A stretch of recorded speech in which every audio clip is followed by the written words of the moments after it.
नमस्कार, मी राज साने. TV1 मराठीवर आपल्या सर्वांचे स्वागत आहे. पाहूया ताज्या घडामोडी. कुपवाड जिल्हा सांगली येथील कृष्णा व्हॅली चेंबरच्या निवडणुकीसाठी 17 अर्जांची विक्री. अनेक उमेदवारांनी नेले उमेदवारी अर्ज. कुपवाड जिल्हा सांगली येथील MIDCतील Krishna valley chambers of industries and commerce संस्थेची पंचवार्षिक निवडणूक येत्या 20 जानेवारी रोजी होत आहे. ही निवडणूक 12 जागांसाठी होणार असून गुरुवार शेवटच्या दिवशी 17 उमेदवारी अर्जाची विक्री झाली, अशी माहिती निवडणूक अधिकारी नंदकुमार मेडसिंगे व BS सोळंशी यांनी दिली. कृष्णा व्हॅली चेंबरच्या संचालकाची मुदत संपल्याने निवडणुकीचा कार्यक्रम जाहीर झाला होता. संस्थेच्या 12 जागांसाठी ही अटीतटीची निवडणूक होत आहे.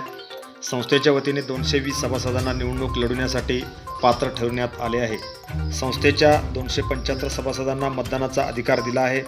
संस्थेच्या निवडणूक कार्यक्रम जाहीर झाल्यानंतर दिनांक 26 ते 30 अखेर अर्ज वितरित करण्यात आले.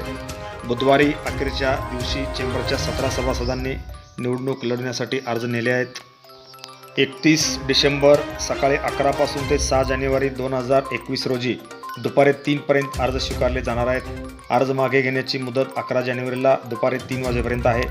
निवडणूक लढविणाऱ्या उमेदवाराची यादी 13 जानेवारी रोजी दुपारी 3 वाजता प्रसिद्ध करण्यात येणार असून 20 जानेवारी रोजी सकाळी 9 ते 4 या वेळेत मतदान होणार आहे.